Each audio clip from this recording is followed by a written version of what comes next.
السلام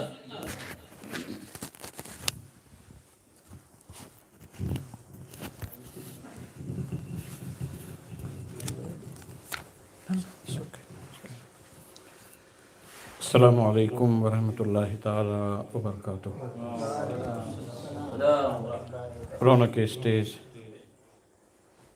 حضرت علامہ مفتی محمد شرفی صاحب قبلہ خلیفہ حضور شیخ الاسلام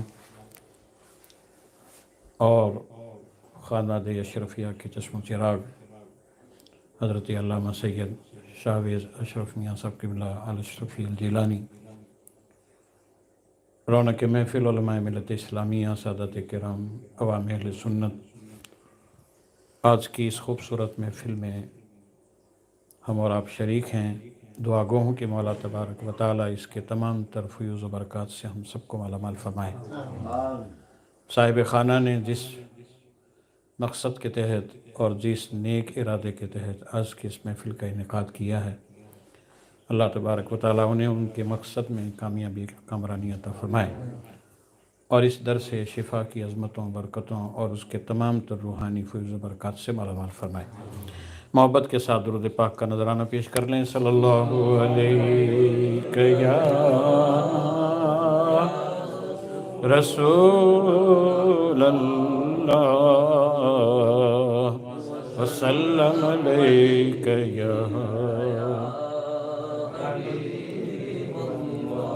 یا محمد، ایسی عزت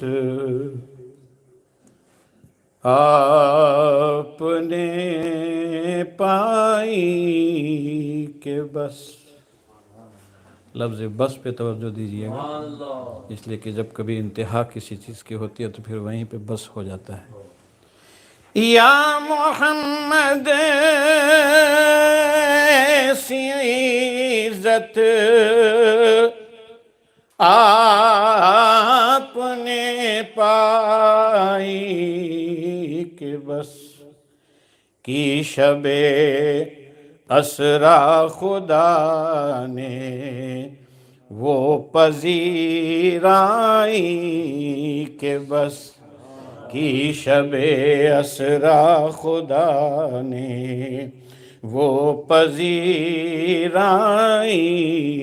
کہ بس، اور گنتے گنتے تھک گئی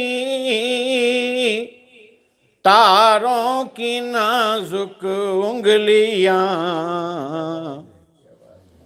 گنتے گنتے تھک گئی تاروں کی نازک انگلیاں، مصطفیٰ کے ہیں زمین پر اتنے شیدائی کہ بس، مصطفیٰ کے ہیں زمین پر اتنے شیدائی کہ بس، کی شب اسریٰ خدا نے وہ پذیرائی کہ بس، اور ایک پل میں مصطفیٰ کو عرش پہ بلوا لیا، ایک پل میں مصطفیٰ کو عرش پہ بلوا لیا، اپنے بندے کی خدا کو ایسی یاد آئی کہ بس، اپنے بندے کی خدا کو ایسی یاد آئی کہ بس، اور دیکھ اب بھی وقت ہے دامن نبی کا تھام لے، دیکھ اب بھی وقت ہے دامن نبی کا تھام لے، ورنہ کل محشر میں ہوگی ایسی رسوائی کہ بس، ورنہ کل محشر میں ہوگی ایسی رسوائی کہ بس۔ اور ان فرشتوں نے ابھی پوچھا ہی کیا تھا اے فروز، سروز نام ہے، ان فرشتوں نے ابھی پوچھا ہی کیا تھا اے سروز، دفعتاً میرے سرہانے سے صدا آئی کہ بس، دفعتاً میرے سرہانے سے صدا آئی کہ بس، کی شب اسرا خدا نے وہ پذیرائی کہ بس۔ درود پاک پڑھ، اللہم صلی علی سیدنا مولانا محمد وعلی آل سیدنا مولانا محمد کما تحب و ترضی بان تصلی علی۔ چند اشعار اور حصول برکت کے لیے۔ اپنے دامان شفاعت میں چھپائے رکھنا، اپنے دامان شفاعت میں چھپائے رکھنا، میرے سرکار میری بات بنائے رکھنا، میرے سرکار میری بات بنائے رکھنا، اور ان کے ہو جاؤ تو ہر چیز انہی سے مانگو، ان کے ہو جاؤ تو ہر چیز انہی سے مانگو، اپنے دامن پہ نہ احسان پرائے رکھنا، اپنے دامن پہ نہ احسان پرائے رکھنا، آپ یاد آئیں تو پھر یاد نہ آئے کوئی، آپ یاد آئیں تو پھر یاد نہ آئے کوئی، غیر کی یاد میرے دل سے بھلائے رکھنا، غیر کی یاد میرے دل سے بھلائے رکھنا، اپنے دامان شفاعت میں چھپائے رکھنا۔ ماشاءاللہ، سبحان اللہ، سبحان اللہ۔ یہ تھے بلیک بن سے تشریف لائے ہوئے محدث اعظم مشن کے خطیب و امام حضرت مولانا محمد فاروق صاحب اشرفی مدد العلی، بارگاہ رسالت مآب صلی اللہ تعالیٰ علیہ وسلم میں اپنی عقیدت اور محبت کا اظہار فرما رہے تھے۔ اللہ تبارک و تعالیٰ ان کی عمر میں علم میں برکت عطا فرمائے۔ اب آئیے بلا کسی تاخیر کے ہمارے جو مدنی نعت اکیڈمی کے جو طلباء ہیں، حفاظ کرام ہیں، جو ہمیشہ جو ہے محافل کے اندر جو ہے بارگاہ رسالت مآب صلی اللہ تعالی وسلم میں اپنی عقیدت اور محبت کا اظہار کرتے ہیں۔ آج بھی الحمدللہ میں ان کو دعوت دیتا ہوں، جناب حافظ فیضان اشرف، جناب عارف اور جناب حمزہ اور جناب ثاقب راز تشریف لائیں اور بارگاہ رسالت مآب صلی اللہ تعالیٰ علیہ وسلم میں جو ہے اپنی عقیدت اور محبت کا اظہار فرمائیں۔ یہ مائک لے لو سبھی کے سمجھے۔ نعرہ تکبیر، نعرہ رسالت، نعرہ رسالت، علماء اہل سنت، سادات کرام۔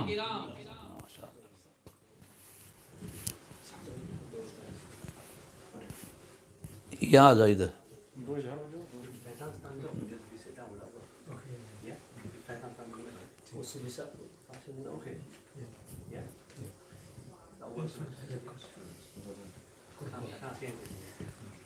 کوئی بات نہیں، یہاں اس لائن میں ہو جاؤ نا آپ لوگ۔ ہاں لو چلو آج۔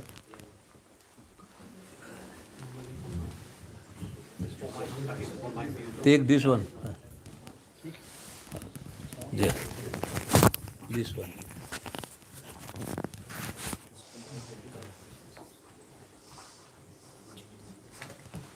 نہیں چلو چلو۔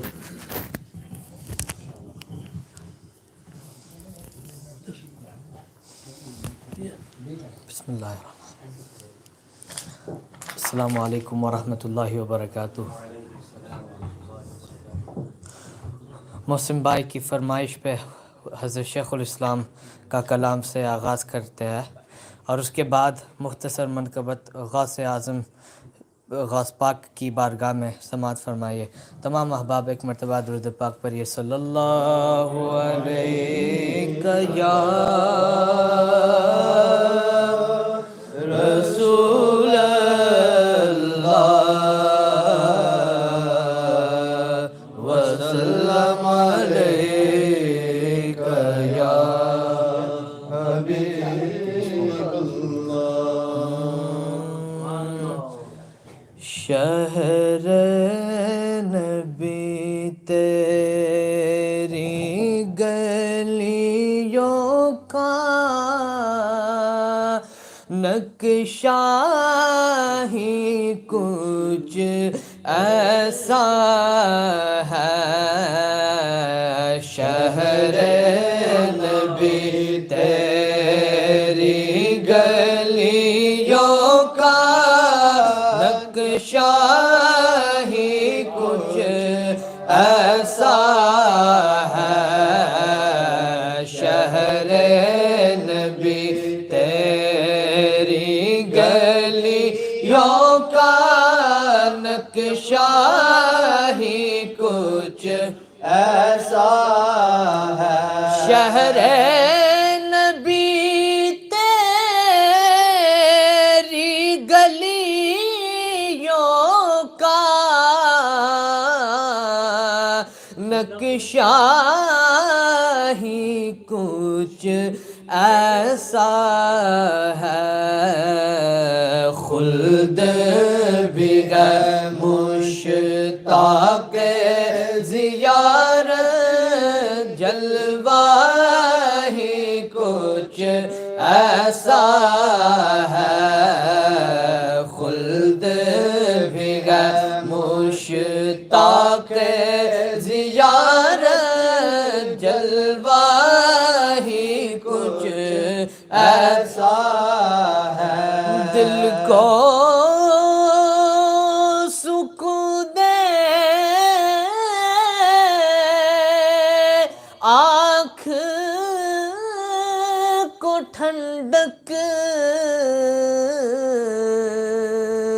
روضہ ہی کچھ ایسا ہے۔ دل کو سکون دے،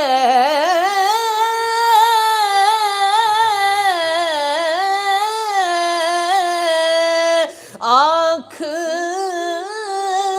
کو ٹھنڈک،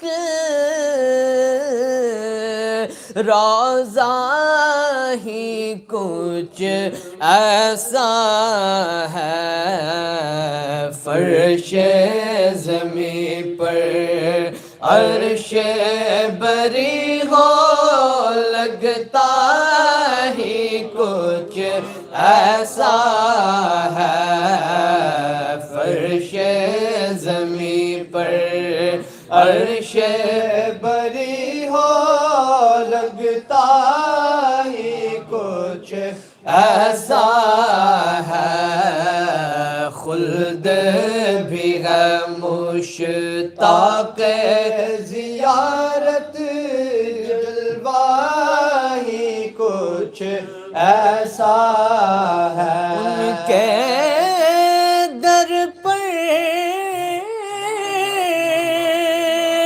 ایسا جھکا دل، اٹھنے کا اب ہوش نہیں، ان کے در پر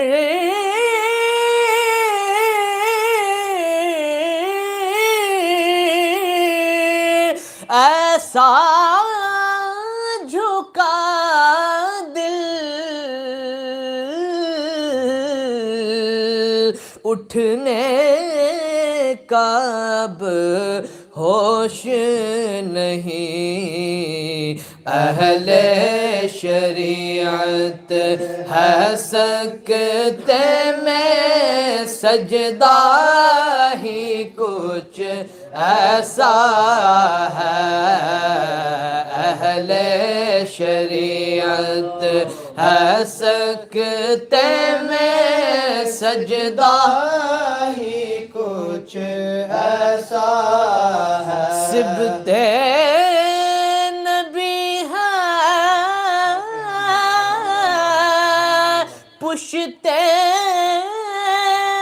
نبی پر،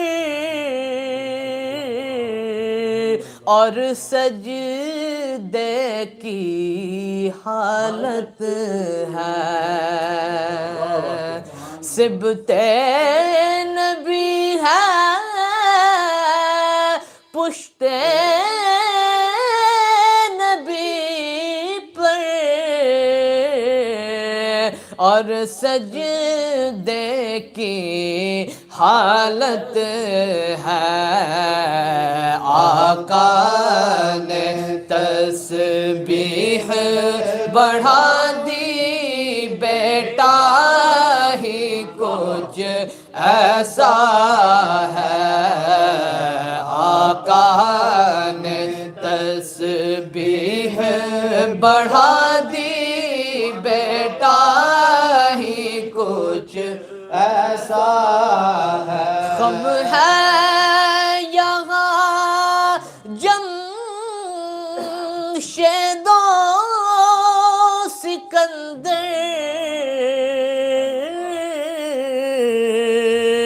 اور اس میں کیا حیرانی ہے، غم ہے یہاں جمشید و سکندر،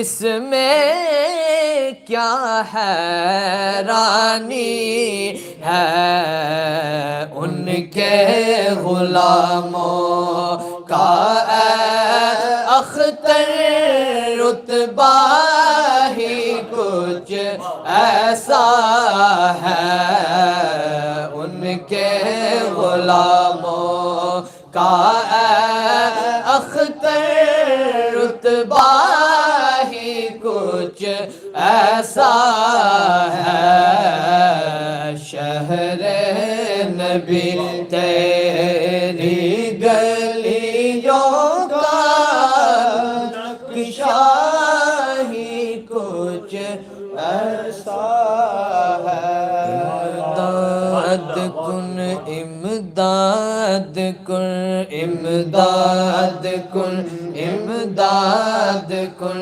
ازرل جو غم آزاد کن در دین و دنیا شاد کن در دین و دنیا شاد کن یا غوث اعظم دستگیر امداد کن امداد کن تیرے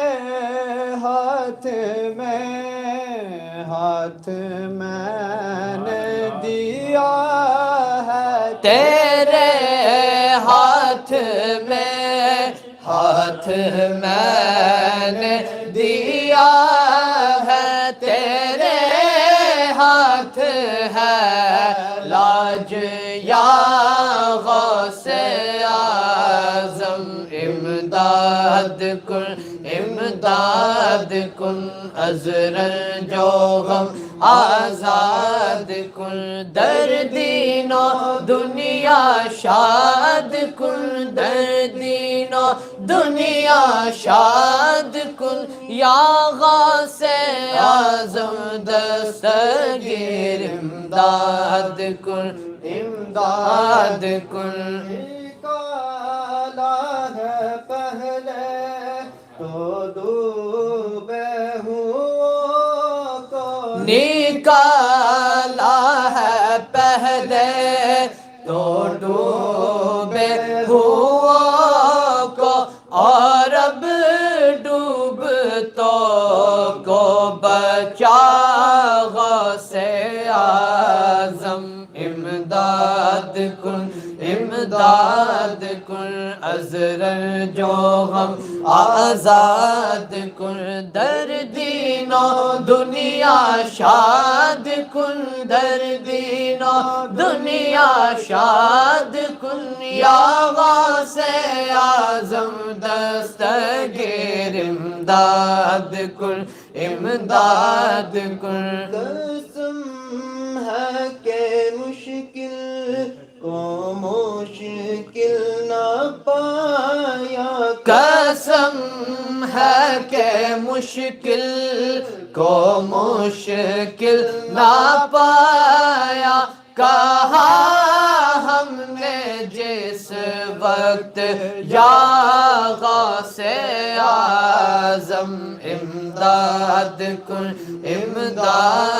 کن ازرل جو غم آزاد کن در دین و دنیا شاد کن در دین و دنیا شاد کن یا غوث اعظم دستگیر امداد کن امداد کن کہے کس سے جا کر حسن اپنے دل کی کہے کس سے جا کر حسن اپنے دل کی سنے کون تیرے سوا غوث اعظم امداد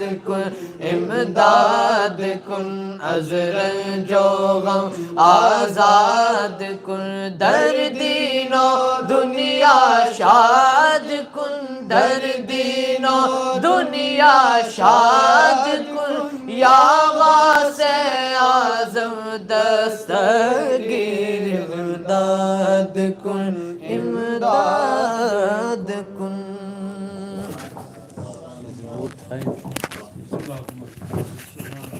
مائک چیک کر دو حضرت کا شریف اس سائڈ پہ رکھ دو ادھر اس کو بند کر دے ابھی آپ مدنی نعت اکیڈمی گروپ کے جو حفاظ کرام ہے جو ہمیشہ بارگاہ رسالت مآب صلی اللہ علیہ وسلم میں اپنی عقیدت اور محبت کا اظہار فرماتے ہیں اللہ تبارک و تعالیٰ ان کی عمروں میں علم میں برکت عطا فرمائے اور شیطانی وساوس سے اللہ تعالیٰ ان کی حفاظت فرمائے۔ جناب سید رضوان شاہ صاحب ادھر تشریف لے آئیے آگے، ماشاء اللہ۔ حافظ الطاف صاحب آپ بھی ادھر آ جائیں، جگہ تو ہے بیٹھنے۔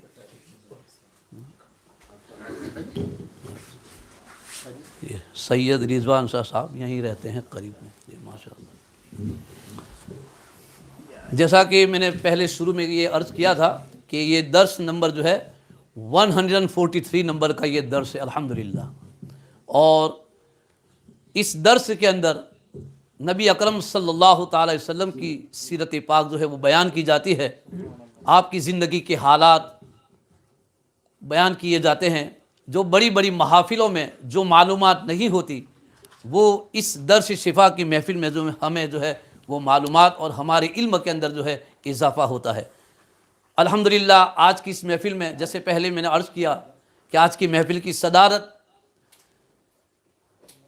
حضرت علامہ مولانا سید شاوید اشرف میاں قبلہ مدظ العالی خطیب و امام بولتن مدنی مسجد آپ آج اس محفل کی صدارت فرما رہے ہیں، اور جو حضرت کے داماد بھی ہے، سن ان لو بھی الحمدللہ، اور آل رسول بھی ہیں، خاندان اہل بیت سے آپ کا تعلق ہے الحمدللہ، ہم ان کی زیارت بھی کر رہے ہیں۔ اور اسی کے ساتھ ساتھ خلیفہ شیخ الاسلام حضرت علامہ مولانا مفتی محمد ایوب اشرفی صاحب قبلہ مدظ العالی خطیب و امام محدث اعظم مشن بولتن، ان کی بھی ہم زیارت کر رہے ہیں، اور الحمدللہ ہم ان کی زبان فیض ترجمان سے آج جو ہے درس شفا جو نبی اکرم صلی اللہ تعالیٰ علیہ وسلم کی سیرت آپ بیان کرتے ہیں، انشاءاللہ تعالیٰ ہم اس سے فیضیاب ہوں گے۔ لیکن اسی کے ساتھ ساتھ میں حضرت سے ایک ریکویسٹ بھی کروں گا، کیونکہ آج کل ہمارے جو کچھ ینگسٹر ہے، کچھ گروپ ہے یہاں پہ، جو جیسا کہ ابھی ہمارے یہ نوجوانوں نے جو سیدنا غوث اعظم رضی اللہ تعالیٰ عنہ کی بارگاہ میں جو استغاثہ پیش کیا، امداد کو امداکن، تو کچھ ہمارے ینگ حضرات جو ہے آن لائن کے اوپر ویسے تو عقیدہ تو اہل سنت والجماعت کا ہے، لیکن وہ ان کا یہ کہنا ہے کہ ہم غوث پاک سے کیوں مدد مانگتے ہیں، سمجھے، ہم خواجہ غریب نواز سے کیوں مدد مانگتے ہیں، ہم ڈائریکٹ اللہ سے کیوں نہیں مانگ سکتے؟ تو اس طریقے سے یہ بچے جو ہے گمراہ ہو رہے ہیں الحمدللہ۔ حالانکہ یہ موضوع تو نہیں ہے، کیونکہ یہاں تو حضور کی سیرت بیان ہو رہی ہے، لیکن اگر کبھی اس موضوع کے درمیان اگر کوئی ایسی بات آ جائے تو میں چاہتا ہوں کہ اس کے اوپر بھی آپ کچھ روشنی ڈالیں گے، کیونکہ یہ پروگرام جو ہے لائیو جا رہا ہے اور ہمارے کچھ ینگسٹر جو ہے وہ بھی سن رہے ہیں اس کو، تو مجھے امید ہے کہ انشاءاللہ تعالی ضرور جو ہے ان کے جو دماغ کے اندر اور ان کے دلوں کے اندر جو غلط شیطان کی طرف سے جو وساوس پیدا ہوتے ہیں، اور جو آرگی اور جو بحث مباحثہ کرتے ہیں، علماء سے بھی وہ بحث کرتے ہیں اور ڈبیٹ کرتے ہیں کہ ایسا نہیں ہونا چاہیے، صرف ڈائریکٹ اللہ سے مانگنا چاہیے۔ حالانکہ ویسے عقیدہ ان کا صحیح ہے، لیکن پتہ نہیں یہ آن لائن کے اوپر کچھ ہمارے ینگسٹر جو ہے وہ علم سیکھتے ہیں اور پھر جو ہے ان کے دماغ کو جو ہے واش کیا جا رہا ہے۔ تو مجھے امید ہے کہ انشاءاللہ تعالی آج کی محفل سے وہ بھی جو ہے ضرور اس سے فائدہ حاصل کریں گے۔ تو آئیے بلا کسی تاخیر کے نعرہ تکبیر، نعرہ رسالت، نعرہ رسالت، علماء اہل سنت، سادات کرام۔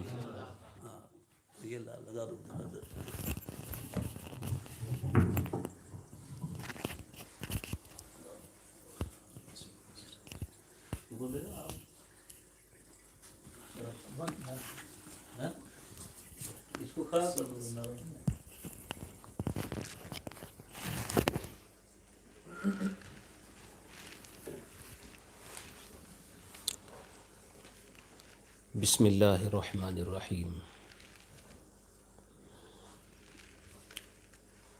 حضرات حاضرین، سامعین، سامعات، ناظرین و ناظرات، جیسے کہ ابھی آپ نے سماعت فرمایا کہ درس نمبر 143 میں آپ حضرات حاضر و موجود ہیں، اور مجھے بھی حاضری کا شرف حاصل ہو رہا ہے۔ عزیز القدر ڈاکٹر محمد محسن نبی پر والا ان کے برادر اصغر، ان کے دولت قدے پر اللہ تعالیٰ اس درس کی برکتیں صاحب خانہ کو، مجھے اور آپ سب کو نصیب فرمائے۔ آمین۔ انشاءاللہ خصوصی دعا ان کے لیے آخر میں کی جائے گی۔ خوشی ہے کہ اور موقع کی طرح اس مرتبہ بھی سادات کرام، علماء کرام تشریف فرما ہے اور رونق بزم ہے۔ سبحان اللہ۔ نبی رہے حضرت محبوب العلماء عزیز القدر حضرت مولانا سید محمد شاوید اشرف اشرفی جیلانی حفظہ اللہ عزت مآب عالی جناب محترم المقام سید محمد شمس الدین صاحب قادری بابا حفظہ اللہ،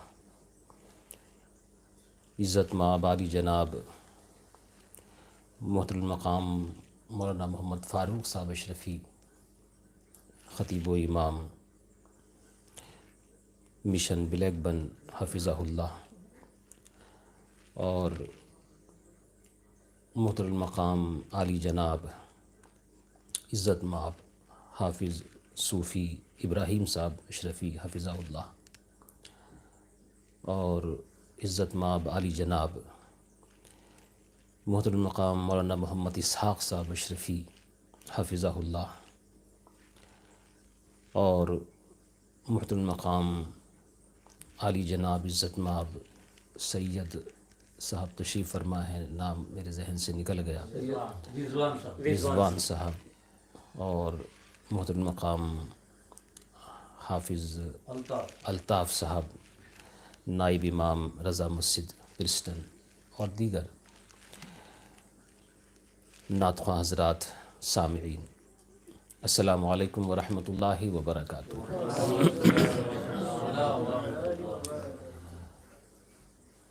الحمد للہ نحمدہ ونستعینہ ونستغفرہ ونؤمن بہ ونتوکل علیہ ونعوذ باللہ من شرور انفسنا ومن سیئات اعمالنا، من یہدہ اللہ فلا مضل لہ ومن یضللہ فلا ہادی لہ، واشہد ان لا الہ الا اللہ وحدہ لا شریک لہ، واشہد ان سیدنا مولانا محمدا عبدہ ورسولہ، اما بعد فاعوذ باللہ من الشیطان الرجیم، بسم اللہ الرحمن الرحیم، ان اول بیت وضع للناس للذی ببکۃ مبارکا وہدی للعالمین، فیہ آیات بینات مقام ابراہیم ومن دخلہ کان آمنا، صدق اللہ العظیم وصدق رسولہ النبی الامین الکریم، ونحن علی ذلک لمن الشاہدین والشاکرین والحمد للہ رب العالمین۔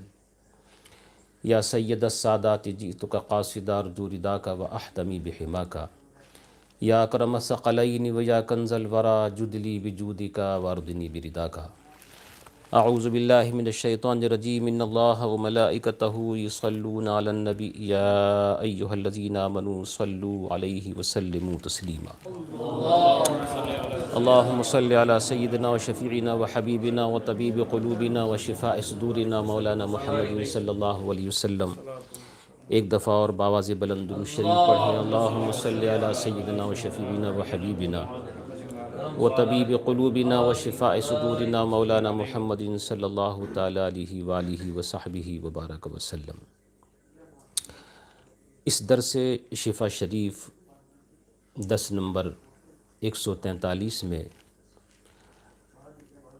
آج بطور خاص حرمین شریفین سے متعلق وہ باتیں جو امام قاضی اعظم علیہ رحمت و رضوان نے اپنی کتاب شفا شریف کے اندر ذکر فرمائی، اس میں سے ایک حصہ اس مہینے کی مناسبت سے پیش کرنے کی سعادت حاصل کی جائے گی، درس بھی ہوگا، اور اس مہینے کی خاص طور سے ضرورت بھی ہے، اور لوگ حج کی نیت کر چکے ہیں، کسی کے ویزے آ گئے ہیں اور کسی کو انتظار ہے، اللہ تعالیٰ ان سب کو ان کے تمام تر ارادوں میں پایہ تکمیل تک پہنچنے کا شرف عطا فرمائے۔ اسی موضوع کی مناسبت سے وہ اشعار جو آپ نے بارہا سنے ہوں گے پیش کیے جاتے ہیں۔ ایک تو مشہور زمانہ ہے، آپ جانتے ہیں، امام اہل سنت اعلیٰ حضرت فاضل بریلوی علیہ رحمت و رضوان کے، حاجیو آؤ شہنشاہ کا روضہ دیکھو، کعبہ تو دیکھ چکے کعبے کا کعبہ دیکھو، آب زمزم تو پیا خوب بجھائیں پیاسے، جود شہ کوثر کا بھی دریا دیکھو، آؤ جود شہ کوثر کا بھی دریا دیکھو، غور سے سن تو رضا کعبے سے آتی ہے صدا، میری آنکھوں سے میرے پیارے کا روزہ دیکھو۔ سبحان اللہ۔ اور محدث اعظم ہند کے اشعار تو اس موقع سے مجھے یاد آتے ہی ہیں۔ حاجیو آؤ چلے احمد مختار کے پاس، سبحان اللہ۔ شافع روز جزا اپنے مددگار کے پاس۔ حج اگر حج ہے تو پھر تک ملا ہے حج کے لیے۔ ابھی صوفی صاحب کہہ رہے تھے نا، موقع ملا تو میں جواب دوں گا اس کا۔ یہ خانقاہی باتیں ہیں، خانقاہ سے جو متعلق ہوتا ہے نا اسی کی سمجھ میں آتی ہیں۔ یہ اشعار جو میں پڑھ رہا ہوں یہ کسی بھی ایسے آدمی کی سمجھ میں نہیں آئیں گے جن کا آپ ذکر کر رہے تھے۔ اسی لیے میں نے کل ذکر کیا تھا اس بات کا کہ ابھی جو ویزے آ رہے ہیں، لگ رہے ہیں، اور جو پیکیجز بنائے گئے ہیں اس میں زیادہ تر پیکیجز ایسے ہیں کہ مدینہ منورہ کی حاضری انہوں نے صرف 3 دن رکھی ہے۔ حالانکہ ہمارے احباب کوشش کرتے رہے، آج بھی کرتے ہیں، کم سے کم 40 نماز پڑھنے کا موقع تو ملے، انہوں نے اسی کو کاٹ دیا۔ تو میں نے کل لوگوں سے ایک درخواست کی تھی، اپنے دل کا درد ظاہر کرنے کی تو آپ کو اجازت ہے نا، آپ کے پاس پیکیج نہیں ہے 5 دن والا، لیکن نوٹ تو نیچے لکھ سکتے ہیں کہ ہم سارے لوگ یہ چاہتے ہیں کہ کم سے کم 5 دن وہاں ٹھہریں، تاکہ ان تک بھی آپ کی آواز پہنچے۔ وہ صرف یہ نہ سوچیں کہ 3 دن والے ہی لوگ دنیا میں بس رہے ہیں، یا وہ یہ خیال نہ کریں کہ جو مدینہ نہیں جانا چاہتے ہیں ویسے ہی لوگ دنیا میں بس رہے ہیں۔ وہ یہ خیال کریں کہ دنیا میں لاکھوں کروڑوں لوگ ایسے بھی ہیں جو مدینہ منورہ کے لیے جان دینے کو قربان رہتے ہیں، اور وہاں کی حاضری اپنے لیے شرف اور عزت عظیم سمجھتے ہیں۔ تو یہ آواز پہنچانی چاہیے۔ بہرحال میں کبھی موقع ملا تو اس پہ بھی کچھ ذکر کروں گا۔ امام اہل سنت نے 2 حج کیے۔ یہ تاریخ اس لیے بتا رہا ہوں کہ لوگوں کو اشعار کے سمجھنے میں آسانی ہو جائے۔ اور دونوں مرتبہ پہلے مکہ معظمہ گئے اور پھر مدینہ منورہ۔ جو میں نے اشعار پڑھے وہ پہلی دفعہ کے ہیں۔ پہلی دفعہ جو آپ نے حج کیا ہے وہ 1296 کے اندر، 1296 جب ان کی عمر 24 سال تھی۔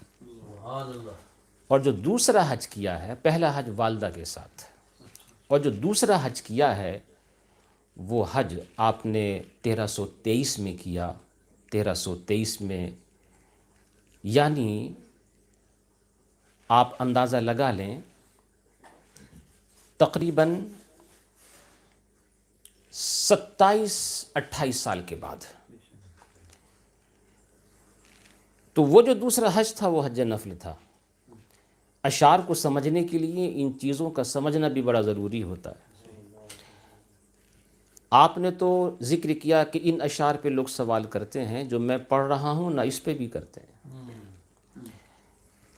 اور ایسا نہیں ہے کہ جواب نہیں ہے، جواب ہے۔ کوئی سننے کو تیار ہے تو ہے۔ میرا اپنا نظریہ ان چیزوں کے تعلق سے یہ ہے کہ ہمیں اپنے اسلاف پہ بھروسہ کرنا چاہیے۔ ان کا علم ہمارے علم سے ہزاروں گنا زیادہ تھا۔ ان کا تقوی ہمارے تقوی سے، ہمارا تقوی ہے ہی کیا، نام کا تقوی ہے، کروڑوں مرتبہ زیادہ تھا۔ اور ان کا زمانہ نبی کے زمانے سے قریب تھا۔ وہ ہر اعتبار سے افضل و اعلیٰ تھے۔ ہمیں ان تمام تر چیزوں میں ان پہ بھروسہ کرنا چاہیے۔ جو ہمارے بزرگوں نے ہمیں سبق سکھایا ہے، ہماری ذمہ داری ہے کہ ہم وہی سبق اپنی اولاد تک پہنچائیں، اس کے خلاف نہیں، اس کے خلاف نہیں۔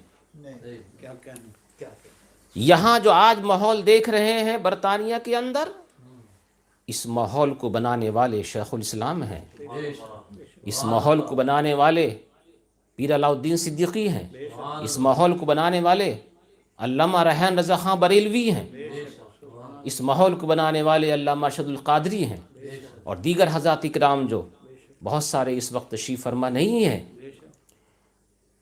تو کم سے کم ان کے احسانات مانو اور اسی طریقہ کار کو اپناؤ جو ہمارے بزرگوں نے ہم کو سکھایا ہے۔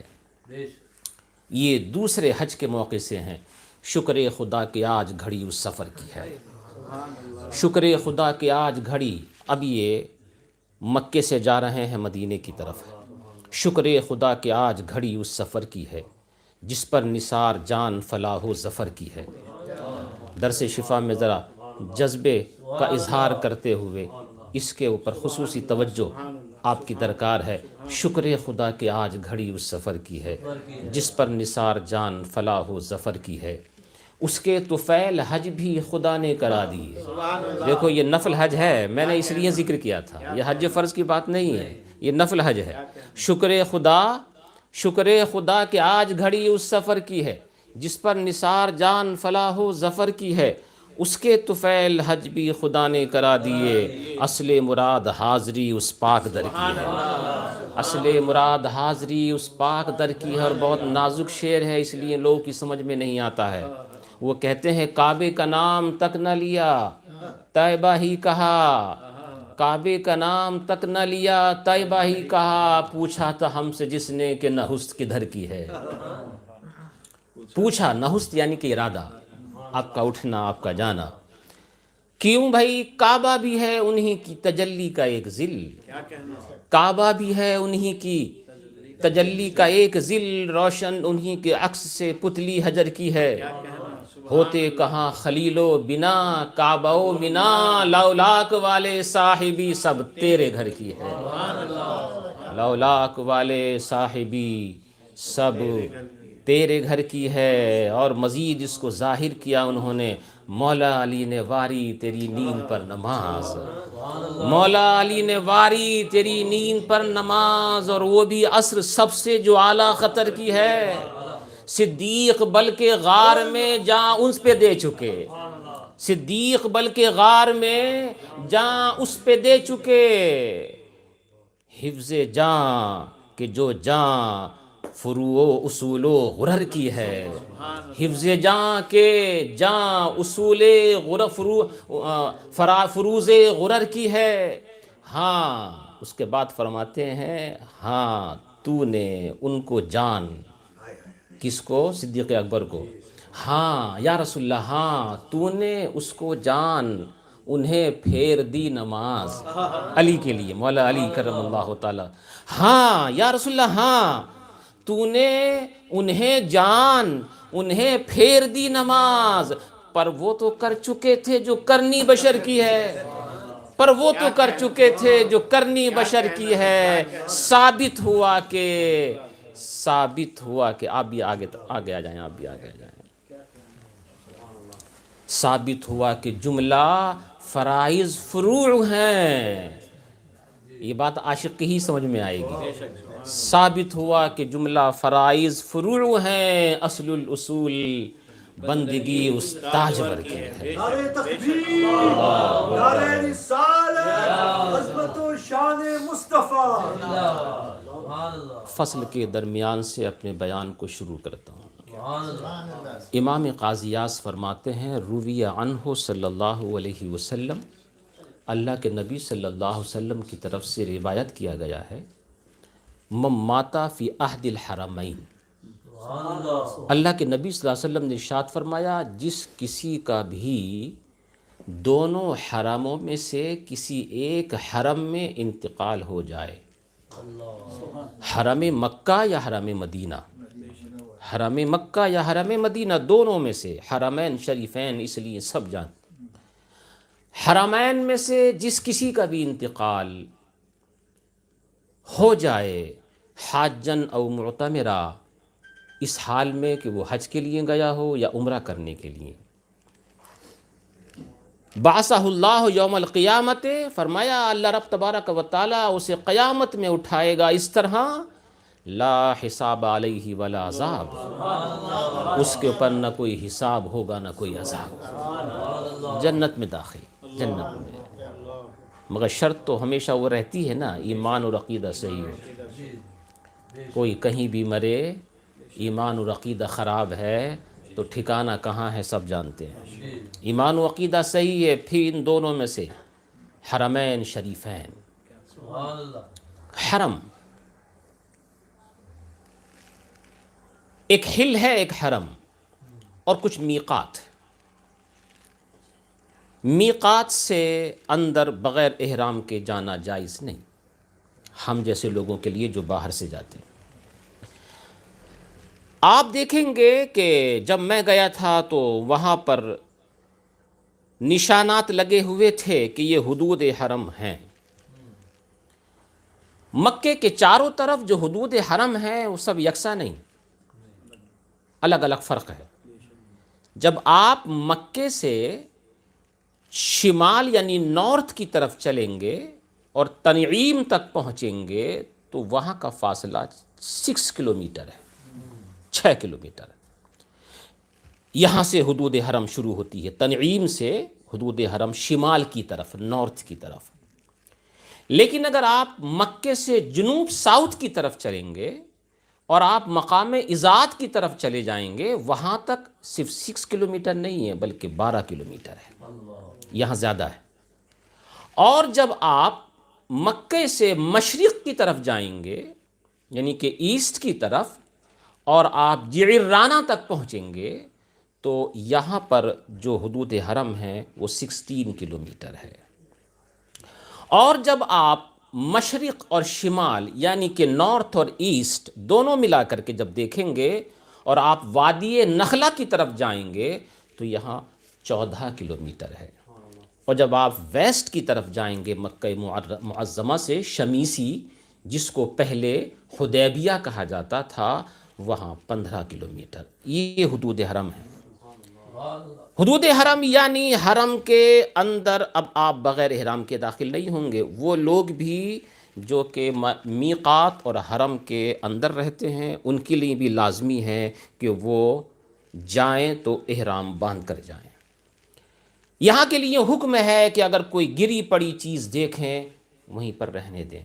اگر آپ کے اندر اتنی طاقت ہے کہ آپ اٹھا کر کے اس کا تعارف کرائیں گے یہ کس کی ہے کہ لے جائے تو اٹھا سکتے ہیں، ورنہ تو نہیں۔ یہاں کا یہ ہے کہ یہاں پر اگر کوئی اپنے باپ کا قاتل بھی دیکھتا تھا اس سے بھی کچھ کہتا نہیں تھا کہ تم حدود حرم کے اندر داخل ہو۔ اور یہ حدود حرم کا احترام، اس کی تعظیم، اس کی توقیر نہ صرف انسان اور جن بلکہ جانور بھی کیا کرتے ہیں۔ ہمارے بعض بزرگوں نے ذکر فرمایا کہ ہم نے خود اپنی آنکھوں سے اس بات کو دیکھا کہ حدود حرم سے باہر ایک بھیڑیا ایک ہرنی کا شکار کرنے کے لیے اس کے پیچھے دوڑ رہا ہے اور ہرنی آگے آگے دوڑ رہی ہے کہ ہرنی حدود حرم میں داخل ہو گئی تو کہتے ہیں کہ قسم خدا کی ہم نے خود اپنی آنکھوں سے دیکھا کہ وہ بھیڑیا اس طرح سے وہاں رک گیا جیسے اس کے آگے کسی نے دیوار کھڑی کر دی ہو۔ یعنی وہ بھی جانتا ہے کہ یہاں شکار کرنا جائز نہیں ہے۔ تو حرمین میں سے کسی ایک کے اندر کوئی مرے تو کیا کہا گیا؟ جب وہ قیامت میں اٹھے گا نہ اس کے پر کوئی حساب ہے اور نہ کوئی کتاب ہے۔ دوسرے طریقے کے اندر فرمایا گیا بعث من الآمنین، کہ اس کو امن والوں کے اندر اٹھایا جائے گا قیامت کے دن۔ حضرت عبداللہ ابن عمر رضی اللہ تعالیٰ عنہ سے روایت ہے، وہ یہ کہتے ہیں کہ اللہ کے نبی صلی اللہ علیہ وسلم نے یہ ارشاد فرمایا ہے من استطاع ان یموت بالمدینہ، جس کسی سے یہ ہو سکے کہ وہ مدینے میں مرے، جس کسی سے یہ ہو سکے کہ وہ مدینے میں مرے، فَلْيَمُتْ بِهَا، تو اس کو چاہیے کہ وہ وہاں مرے، اسے چاہیے کہ وہ وہاں مرے۔ اس لیے فَإِنِّي أَشْفَعُ لِمَنْ يَمُوتُ بِهَا، کیونکہ جو مدینے میں مرتا ہے نبی فرماتے میں خود اس کی سفارش کروں گا، میں خود اس کی سفارش کروں گا۔ اس لیے عاشقین تو یہ دعا مانگتے مانگتے دنیا سے جاتے ہیں، موت آئے تو در پاک نبی پر سید، ورنہ تھوڑی سی زمین ہو شہ سمنا کے قریب۔ اور ہمارے بعض بزرگ تو اس طرح سے ذکر فرمایا کرتے تھے، حضرت شاہ احمد نورانی علیہ رحمہ کے والد گرامی عبدالعلیم صدیق میرٹھی علیہ رحمہ کہا کرتے تھے مدینے جاؤں پھر آؤں پھر مدینے جاؤں، مدینے جاؤں پھر آؤں پھر مدینے جاؤں، پھر مدینے جاؤں تمام عمر اسی میں تمام ہو جائے۔ اور جب آخری عمر ہوئی نا تو آخری والا مصرع بدل دیا تھا، کہا کرتے تھے مدینے جاؤں پھر آؤں پھر مدینے جاؤں در حبیب پہ قصہ تمام ہو جائے۔ دیکھو عاشقین کی دعا رد نہیں ہوتی ہے، آج ان کا مزار مدینے ہی میں ہے، وہیں پر دفن ہوئے وہ، وہیں پر انتقال ہوا ان کا۔ تو اللہ کے نبی صلی اللہ علیہ وسلم نے ارشاد فرمایا جو کوئی مرنا چاہے مدینے میں تو مرے، اس لیے کہ میں خود اس کی سفارش کروں گا۔ امام قاضی اعظم فرماتے ہیں اللہ تعالیٰ نے ارشاد فرمایا ہے ان اول بیت، سب سے پہلا وہ گھر، وضع للناس، جو لوگوں کے لیے بنایا گیا، للذی ببکہ، وہ ہے جو مکے میں ہے، وہ ہے جو مکے میں ہے۔ یہاں بکہ کہا گیا، بکہ، بکہ اور مکہ دونوں ایک ہی چیز کے نام ہیں ایک قول کے اعتبار سے، لیکن بعض لوگ یہ فرماتے ہیں کہ بکہ خاص طور سے جو مسجد حرام ہے اس ایریے کو کہتے ہیں، اور مکہ پورے شہر کو کہا جاتا ہے۔ بعض لوگوں نے یہ فرق کیا، بکہ کے معنی آتے ہیں دق یدق، بکہ یبک دق یق، یعنی کہ کوٹنا، سر جھکا دینا، تو کیونکہ یہ ظالموں متکبرین کا سر جھکا دیتا ہے اس لیے اس کو بکہ کہتے ہیں۔ اور مکہ اس کو اس لیے کہتے ہیں کہ مکہ یمکو کے معنی آتے ہیں چوس لینا، کھینچ لینا، تو کیونکہ مکہ گناہوں کو کھینچ لیا کرتا ہے اس لیے اس کا نام مکہ رکھا گیا۔ تو سب سے پہلا وہ گھر جو بنایا گیا لوگوں کے لیے وہ مکے میں ہے، سب سے پہلا گھر۔ آپ سوچتے ہیں کہ حضرت ابراہیم علیہ السلام نے بنایا؟ نہیں، سب سے پہلا گھر، یہ جو پہلا گھر ہے یہ گھر سب سے پہلے حضرت آدم علیہ السلام نے بنایا۔ حضرت آدم بنا رہے تھے اور حضرت حوا ہماری دادی رضی اللہ تعالیٰ عنہ اپنے ہاتھوں سے مٹی کو ہٹا رہی تھی۔ جب طوفان نوح آیا اور اس کے بعد یہ برقرار تھا، مگر حضرت نوح علیہ الصلوۃ والتسلیم کی قوم نے بعد میں جا کر کے اس میں جب نافرمانی پیدا ہوئی تو انہوں نے مکے کے در و دیوار کو شہید کر دیا۔ جو در و دیوار شہید کیے گئے تھے اسی کے اوپر نئی بنیاد حضرت ابراہیم نے رکھی، یہ دوسری دفعہ ہوا۔ پھر حضرت اسماعیل علیہ الصلوۃ والتسلیم کا زمانہ آیا اور قوم جرہم آئی۔ قوم جرہم کے زمانے میں ایک دفعہ یا دو دفعہ خانہ کعبہ کی تعمیر ہوئی، یہ 3 یا 4 دفعہ ہوئی۔ اور پھر نبی کریم صلی اللہ علیہ وسلم کے زمانے میں قریش نے اس کی تعمیر کی، اور پھر حضرت عبداللہ ابن زبیر رضی اللہ تعالیٰ نے اس کی تعمیر کی، اور پھر عبد الملک ابن مروان کے حکم سے حجاج ابن یوسف نے اس کو تعمیر کیا، جو آج تک اسی طرح سے موجود ہے۔ تو سب سے پہلا وہ گھر جو بنایا گیا وہ مکے میں ہے، وَهُدًى لِّلْعَالَمِينَ، اور فرمایا گیا کہ یہ ہدایت ہے سارے جہاں والوں کے لیے، اس میں نشانیاں ہیں کھلی ہوئی، اور مقام ابراہیم ہے، اور جو کوئی اس میں داخل ہو تو وہ امن والا ہو جاتا ہے۔ امام قاضی اعظم رضی اللہ تعالیٰ عنہ فرماتے ہیں کہ اسی طرح سے وَإِذْ جَعَلْنَا الْبَيْتَ مَثَابَةً لِلنَّاسِ وَأَمْنًا، اور ہم نے گھر کو بنایا ہے لوگوں کے لیے ٹھہرنے کی جگہ اور امن کی جگہ۔ اور بعض لوگوں نے یہ کہا ہے کہ یہ بیان کیا گیا ان قوماً، ایک قوم نے، اتوا سعدون الخولانیہ، بہت سارے لوگ حضرت امام سعدون خولانی کے پاس آئے، بہت بڑے بزرگ ہیں، یہ اپنے زمانے کے اعلیٰ ترین مشہور ترین بزرگ ہیں۔ سعدون، یہ سعد سے بنا، آپ کو نام رکھنے کا ایک اسٹائل یہاں بھی معلوم ہو جائے گا۔ سعدون یہ نام، کیونکہ لوگ سوچتے ہیں نیا نیا نام رکھا جائے، تو میں آپ کو بتاتا ہوں یہ بھی اسٹائل ایک نئے ناموں کا ہے، اور بزرگوں کی طرف سے چلا رہا ہے تو رکھا کرو کبھی کبھی، اس انداز سے بنا۔ حمدون، اسی وزن پہ، یہ جمع کی طرح لگتا ہے مگر جمع ہے نہیں۔ سعدون فعلون کے وزن پر ہے، مبالغے کے لیے۔ حمدون، مولانا فاروق کے نام سے بنا سکتے ہیں آپ، فرقون جی، ایوب تو ان کا بھی نام ہے میرا، مگر کیونکہ عربی نہیں اس لیے میں بنا نہیں سکتا جی۔ خلدون، اس طرح سے سعدون، حمدون، یہ بھی ایک اسٹائل آپ کر سکتے ہیں۔ تو حضرت سعدون خولانی رضی اللہ تعالیٰ عنہ فرماتے ہیں ہاں ان کے پاس لوگ آئے، بالملستیر ایک جگہ کا نام ہے، فَأَعْلَمُوهُ تو ان لوگوں نے آ کر کے حضرت سعد خولانی سے یہ کہا ان کتامتا کہ قوم کتامہ جو ظالم قوم ہے، قتلوا رجلا انہوں نے ایک مسلمان کو قتل کیا، وَأَضْرَمُوا عَلَيْهِ النَّارَ طُولَ اللَّيْلِ اور قتل کر کے رات بھر اس کو آگ میں جلایا۔ قتل کر کے وہ ظالم لوگوں نے رات بھر اس کو آگ میں جلایا، طول اللیل۔ مگر وہ کہتے ہیں قالو انہوں نے آ کر کے یہ بتایا فلم تعمل فیہ شیئا، مگر حضرت ہم یہ اس لیے آپ سے ذکر کرتے ہیں کہ رات بھر وہ آگ میں جلتا رہا مگر رات بھر آگ نے اس کے اندر کوئی اثر ہی نہیں کیا، اس کا بدن ویسا کا ویسا ہی سالم اور صحیح رہا۔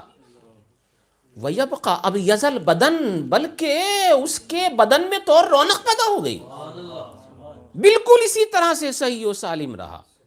حضرت سعد خولانی رضی اللہ تعالیٰ عنہ سے جب لوگوں نے اس بات کا ذکر کیا تو آپ نے کیا کہا؟ فَقَالَ لَعَلَّهُ حَجَّ ثَلَاثَ حِجَجٍ، تو آپ نے کہا تم لوگ جس آدمی کی بات کر رہے ہو مجھے ایسا لگتا ہے کہ اس نے 3 حج کیے تھے۔ اب یہ بزرگ ہیں، یہ فرماتے ہیں مجھے ایسا لگتا ہے کہ اس نے 3 حج کیے تھے۔ تو لوگوں نے کہا حضرت آپ کو کیسے معلوم؟ ہاں واقعی میں 3 ہی کیے تھے اس نے، لیکن آپ کو کیسے پتا چلا کہ اس نے 3 حج کیے تھے؟ کہا میں بتاتا ہوں، اس لیے مجھے لگا کہ اس نے 3 حج کیے تھے کیونکہ میں نے یہ سنا ہے حدیث شریف کے اندر، حدثت مجھے یہ حدیث پہنچی ہے ان من حج حجۃ اد فرضہ کہ جس نے پہلا حج کیا اس نے تو اپنا حج فرض ادا کر دیا۔ یہ تو فرض ہے، یہ جمعے کا بیان میرا پورا اسی چیز کے اوپر ہوا تھا، اس کا اور اس سے پہلے بھی، کہ جن لوگوں کے اوپر حج فرض ہے وہ دیر کیوں کرتے ہیں؟ کیا آپ کو یقین ہے کہ آئندہ سال ہمارے پاس پیسہ ویسا ہی رہے گا جیسے آج ہے؟ کیا آپ کو یقین ہے کہ آپ کے پاس طاقت و قوت ویسی ہی رہے گی جیسے آج ہے؟ کیا آپ کو یقین ہے کہ آپ صحیح و سالم رہیں گے اگلے سال تک؟ آپ ٹالتے رہتے ہیں کہ بچی بڑی ہو جائے گی، بچہ بڑا ہو جائے گا، جب شادی کر دیں گے تو تب حج کریں گے۔ سنو اللہ کے نبی صلی اللہ علیہ وسلم نے کیسے جلال بھرے انداز میں ارشاد فرمایا ہے، جس کسی کے اوپر حج فرض ہو جائے اور وہ حج نہ کرے، کتنا غضب کے ساتھ ارشاد فرماتے ہیں فَلْيَمُتْ إِنْ شَاءَ يَهُودِيًّا وَإِنْ شَاءَ نَصْرَانِيًّا، وہ مر جائے چاہے یہودی ہو کے مرے یا نصرانی ہو کر۔ کیوں دیر کرتے ہو اس کے اندر؟ کیوں تاخیر کرتے ہو؟ اور اس کے لیے تاخیر کرتے ہو جس کے لیے اللہ کے نبی صلی اللہ علیہ وسلم نے یہ ارشاد فرمایا ہے جو حج کر کے واپس آئے اور اللہ اسے قبول کر لے تو وہ ایسے گناہوں سے پاک ہو جاتا ہے جیسے کہ آج ہی ماں کے پیٹ سے پیدا ہوا ہے۔ اور اللہ کے نبی نے ارشاد فرمایا غفر للحاج، حاجی کے لیے مغفرت کر دی جاتی، اور صرف اسی کے لیے نہیں بلکہ وَلِمَنْ دَعَا الْحَاجَ دَعَا لَهُ الْحَاجُ، اس کے لیے بھی جس کے لیے حاجی دعا کرتے ہیں اس کے بھی بخشش ہو جاتی ہے۔ بہت سارے لوگ حج کے لیے جا رہے ہیں، اللہ تعالیٰ ان کے حج کو قبول فرمائے، مگر آپ بھی اس چیز کا خیال رکھیے گا، اس خیال کیجئے گا۔ ہمارے بزرگوں نے اس کی نصیحت کی ہے، صدر الشریعہ نے بھی، محدث اعظم ہند نے بھی، امام اہل سنت نے بھی، مفتی اعظم، دیگر بزرگان دین نے، جب حاجی حج کر کے آئے تو اس سے دعا کرایا کرو، اس لیے کہ حاجی کی تو مغفرت ہوتی ہی ہے، اور حاجی جس کے لیے دعا کر دے اس کے لیے مغفرت ہو جاتی ہے۔ اور یہ نصیحت کی ہے کہ گھر پہنچنے سے پہلے تو اگر کوئی دیکھے نا کہ حاجی صاحب آ رہے ہیں تو ملاقات گھر میں قدم رکھنے سے پہلے ملاقات کیجیے، اور اس سے کہیے کہ ہاں ہمارے لیے دعا کیجیے، ہمارا فلاں بیمار ہے دعا کیجیے، ہمارے اوپر قرض ہے دعا کیجیے، ہمارے لیے دعا کیجیے کہ ہم بھی اگلے سال وہاں پر پہنچ جائیں، ہمارے لیے دعا کیجیے، ایسی دعا کیجیے، ویسی دعا کیجیے، آپ یہ دعا کریں، اس طرح سے دعا کریں، ویسا دعا کریں، یعنی کہ آپ یہ دعا کرایا کریں گھر پہنچنے سے پہلے یا ایئرپورٹ پر پہنچ جائیں وہی جا کر کے دعا کرائیں، تو ایسا بابرکت عمل کہ جو آپ کے گناہوں کو مٹا دیتا ہے، آپ اس کے لیے تاخیر کیوں کرتے ہیں؟ کیوں دیر کرتے ہیں؟ سعد خولانی رضی اللہ تعالیٰ نے ارشاد فرمایا پہلا حج تو اس لیے ہے کہ وہ فرض تھا، اور دوسرا وَمَنْ حَجَّ ثَانِيَةً دَانَ رَبَّهُ، جس نے دوسرا حج کیا تو اس نے یہ دوسرا حج اپنے رب کو قرض دے دیا، اپنے رب کو قرض دے دیا۔ وہ آیت کریمہ نا، من ذا الذی یقرض اللہ قرضا حسنا فیضاعفہ لہ اضعافا کثیرا، کون ہے وہ جو اپنے رب کو قرض دے؟ اللہ قرض لینے سے پاک ہے، یہ اس کا کرم ہے کہ تم سے مانگتا ہے، اس کا کرم ہے۔ یہ مانگنا بظاہر اسی کا تو دیا ہوا ہے سب کچھ، لیکن کہتا کون ہے جو قرض دے اللہ کو؟ تو سعد خولانی فرماتے ہیں جو دوسرا حج کرے نا، یہ گویا اللہ کو اس نے قرض دے دیا، اللہ اس کو حشر میں اس کا اجر عطا فرمائے گا۔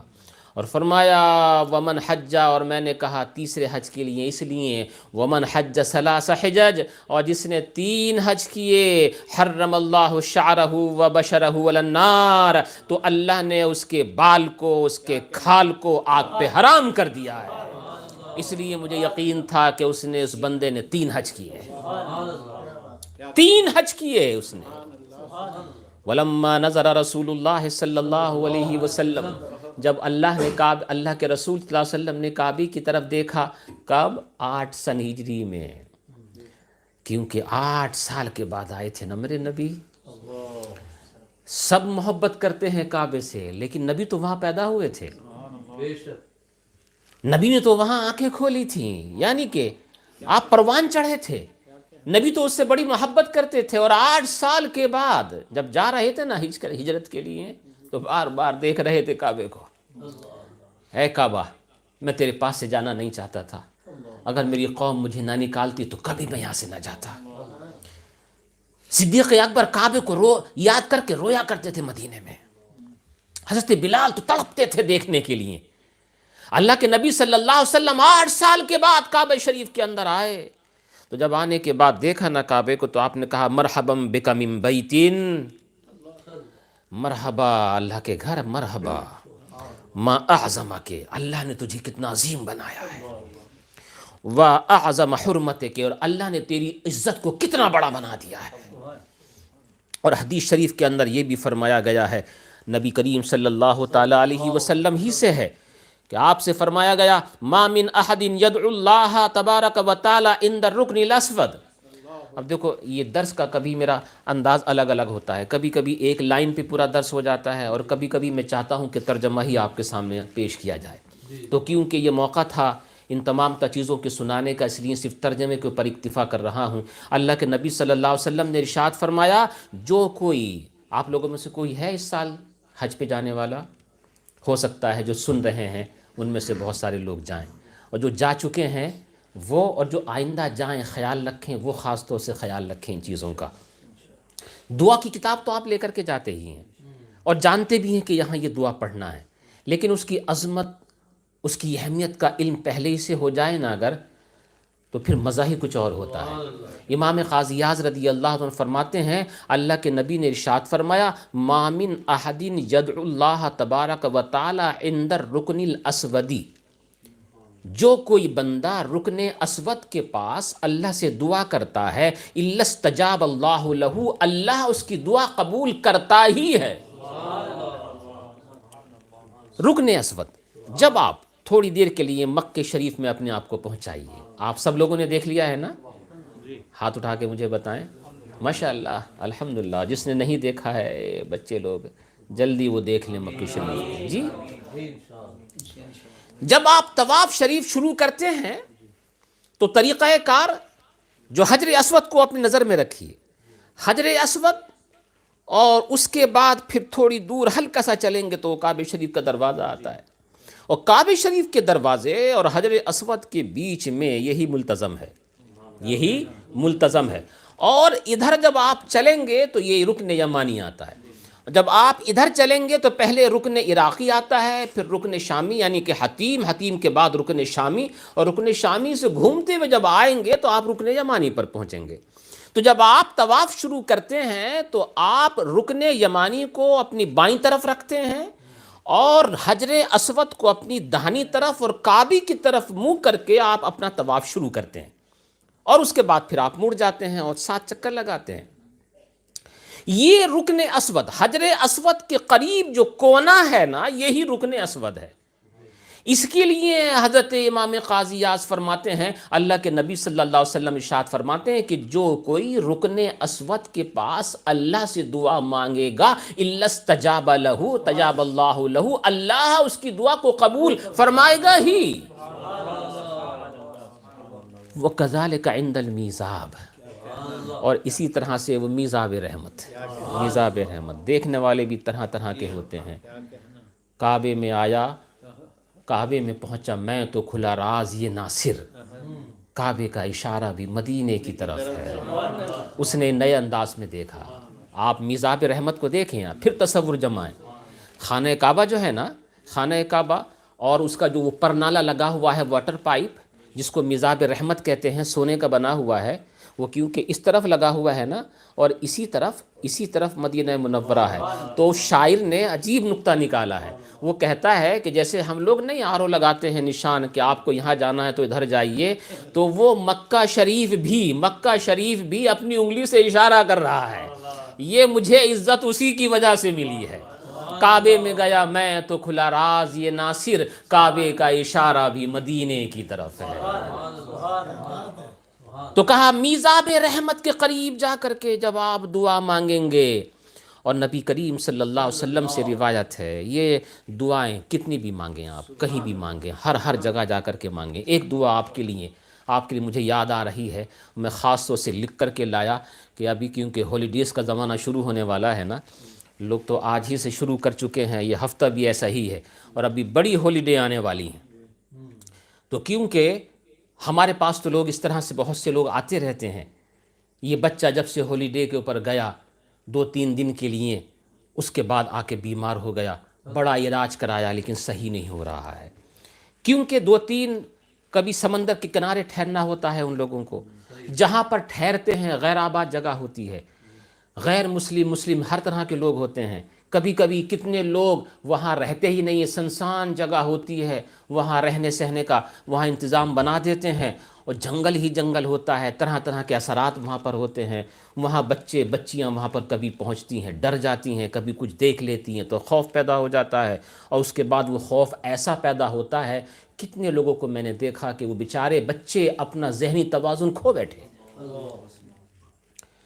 اور بچوں کو جانا بھی ہوتا ہے، لیکن کبھی کبھی ہالیڈیز بڑے مہنگی پڑ جاتی ہیں، گئے تھے صحیح و سالم تندرست توانا، آئے بیمار، اللہ محفوظ رکھے، اللہ محفوظ رکھے۔ میں آپ کی ہالیڈے کے اوپر قدغن لگانے کی کوشش نہیں کر رہا ہوں، میں یہ نہیں کہہ رہا ہوں کہ آپ کو منع کر رہا ہوں، نہیں، آپ جائیے، مگر حفاظتی انتظامات بھی کیجیے، تعویذ لے کر کے جائیے، پڑھ پھونک کر کے سوئیے، جب سویا کریں آیت الکرسی پڑھ کے سویا کریں، مگر ایک دعا میں آپ کو بتاتا ہوں، جیسے ہی غیر آباد ایسی جگہوں کے اوپر جایا کریں، یا کوئی نیا گھر جہاں پر آپ گئے ہیں لیکن ابھی رہنا شروع نہیں کیا ہے، تو اس دعا کو آپ ضرور پڑھ لیا کریں، انشاءاللہ وہاں جو شیاطین ہیں خدا نخواستہ اگر ہوں تو، یا وہاں کے جو بد اثرات ہیں، برے اثرات ہیں، بد اثرات ہیں، انشاءاللہ آپ اس سے محفوظ رہیں گے۔ اور یہ بھی ہم کو ہمارے نبی نے بتایا ہے، جب جنگل کے اندر آپ جائیں، خاص طور سے پہلے زمانے میں، یا آج تو مکہ مدینے کا سفر 2.5-3 گھنٹے کا ہے نا، ارے پہلے 10-15 دن کا ہوا کرتا تھا، اور بیچ میں ڈاکو، چور، لٹیرے، جنگلا سبھی آیا کرتے تھے، تو یہ اسی موقع سے دعا ہم کو بتائی کہ وہ جب بیچ میں جایا کریں، چوروں کا، لٹیروں کا، ڈاکوؤں کا خوف آیا کرے، جنگلات سے گزرے کریں، اور آپ کو وہاں رات ٹھہرنا بھی ہے تو یہ دعا پڑھ لیا کریں۔ تو میں نے سوچا وہ دعا جو ہمارے نبی صلی اللہ علیہ وسلم نے ہمارے لیے اس موقع سے بتائی، ہم آپ کو آپ کی ہالیڈیز کے لیے بتائیں کہ پڑھ لیا کریں، کیونکہ خطرات یہاں پر بھی ہوا کرتے ہیں۔ میرے ساتھ پڑھیے گا، بسم اللہ الرحمن الرحیم، اللہم رب السماوات السبع وما اضللنا ورب الارضین السبع وما اقللنا ورب الشیاطین وما اضللنا ورب الارياح وما زرينا اللهم انا نسألك خير هذه القرية وخير اهلها وخير ما فيها ونعوذ بك من شر هذه القرية وشر اہلہا وشر ما فیہا. ترجمہ بھی کر دیں، بتا دیتے ہیں. اے میرے اللہ، اے ساتوں آسمانوں کے رب، اے ساتوں آسمانوں کے رب، اور اے اس کے رب کہ جن کو آسمانوں نے سایہ کیا ہے. ورب الارضین السبع، اور اے اللہ ساتوں زمینوں کے رب. وما اقللنا، اور ان کے رب کہ جن کو زمینوں نے اٹھایا ہے. ورب الشیاطین، کیونکہ ایسا موقع شیاطین کا ہوتا ہے. ورب الشیاطین وما اضللنا، اور تمام تر جن و شیطان کے رب اور ان کے کہ جن کو انہوں نے گمراہ کیا ہے. ورب الارياح وما زرعنا، اور اے ہواؤں کے رب اور ان کے جن کو ہواؤں نے اڑایا ہے. اے میرے اللہ، انا نسألک خیر هذه القریہ، ہم تجھ سے سوال کرتے ہیں اس بستی کی خیر کا. وخیر اہلہا، اور یہاں کے رہنے والوں کی خیر کا. وخیر ما فیہا، اور اس خیر کا جو اس بستی کے اندر ہے.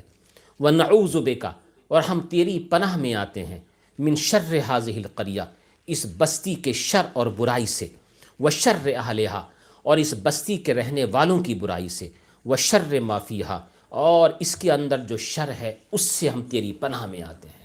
انشاءاللہ اس کو پڑھنے کے بعد آپ اس طرح کے شر اور فساد سے باذن اللہ تبارک و تعالی محفوظ و مامون رہیں گے.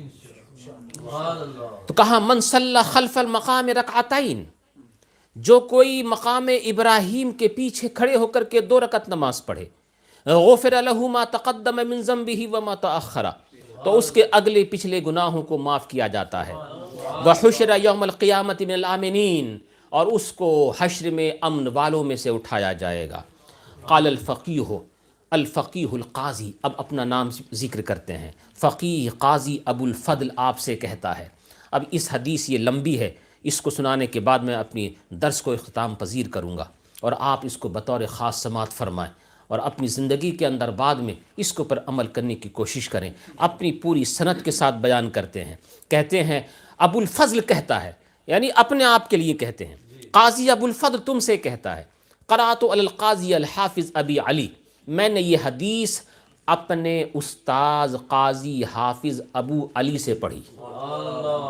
حدثنا، وہ کہتے ہیں کہ یہ حدیث ہم کو بیان کی ہے ان کے استاد ابو العباس عندی نے. وہ کہتے ہیں کہ ہم سے یہ حدیث بیان کی ہے ابو اسامہ نے، محمد ابن احمد ابن محمد ہراوی نے. وہ کہتے ہیں حدث الحسن ابن رشیق، ہم سے یہ حدیث بیان کی ہے حسن ابن رشیق نے. کہتے ہیں سمعت ابو الحسن، میں نے یہ حدیث سنی ہے حضرت ابو الحسن سے، یعنی محمد ابن حسن ابن راشد سے. وہ کہتے ہیں سمعت ابا بکر، میں نے اس حدیث کو سنا ہے ابو بکر سے، یعنی کہ محمد ابن ادریس سے. محمد ابن ادریس شافعی بھی ہیں جو مشہور امام ہیں، اس لیے امام قاضی اعظ نے بڑی احتیاط سے کام لیا کہ ان کا نام لینے سے پہلے ابو بکر کہا کہ یہ محمد ابن ادریس وہ نہیں ہیں جو تم کو سننے میں آتا ہے. ابن محمد ابن شافعی اور ہیں، یہ جو ہمارے استاذوں میں آتے ہیں یہ محمد ابن ادریس وہ ہیں جن کی کنیت ابو بکر ہے. سمعت الحمیدیہ، کہتے ہیں میں نے یہ حدیث حضرت امام حمیدی سے سنی ہے. قال سمعت سفیان ابن عیینہ، کہتے ہیں یہ حدیث میں نے سفیان ابن عیینہ سے سنی ہے. قال سمعت عمرو ابن دینار، کہتے ہیں میں نے یہ حدیث حضرت عمرو ابن دینار سے سنی ہے. فرماتے ہیں سمعت ابن عباس، کہ میں نے یہ حدیث صحابی رسول اور نبی علیہ الصلاۃ والتسلیم کے چچا کے بیٹے حضرت عبداللہ ابن عباس سے سنی ہے. تو یہاں تک تو سند آپ نے سن لی نا، اور جو امام قاضی ایاز نے سند بیان کی ہے وہ سند میں نے آپ کو سنا دی. آپ یہ کہہ سکتے ہیں کہ ہم نے وہ سند سنی ہے. آپ تک امام قاضی ایاز سے آپ تک تو سند متصل نہیں ہے، لیکن آپ نے وہ سند سن لی ہے جو امام قاضی ایاز نے بیان کی ہے شفا شریف کے حوالے سے.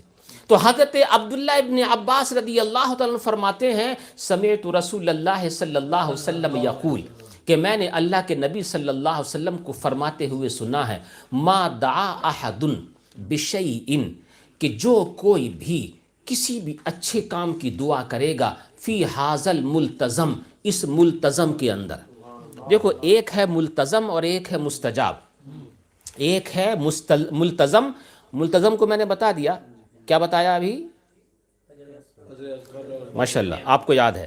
حجر اسود اور خانہ کعبہ کے دروازے کے بیچ میں جو کونا ہے، جو جگہ ہے، وہ تو رکن اسود ہے. اس کے برابر جو ملی ہوئی جگہ ہے وہی ملتزم ہے. ملتزم کے معنی آتے ہیں وہ جگہ جس سے لپٹا جائے. تو پہلے لوگ اس کو لپٹتے تھے جیسے کہ کسی محبوب کو لپٹتے ہیں، لیکن ابھی تو ایسا کوئی موقع ہوتا ہی نہیں ہے لپٹنے کا، لیکن جی تو چاہتا ہے نا لپٹنے کو. اور ایک ہے مستجاب. جو مستجاب ہے نا وہ دوسری طرف ہے، یعنی رکن یمانی اور حجر اسود. یہ حجر اسود ہے، ادھر کو آپ چلیں گے تو یہ خانہ کعبہ کا دروازہ آئے گا، اور ادھر چلیں گے تو یہ رکن یمانی آئے گا. رکن یمانی اور حجر اسود کے بیچ میں جو جگہ ہے یہ مستجاب ہے.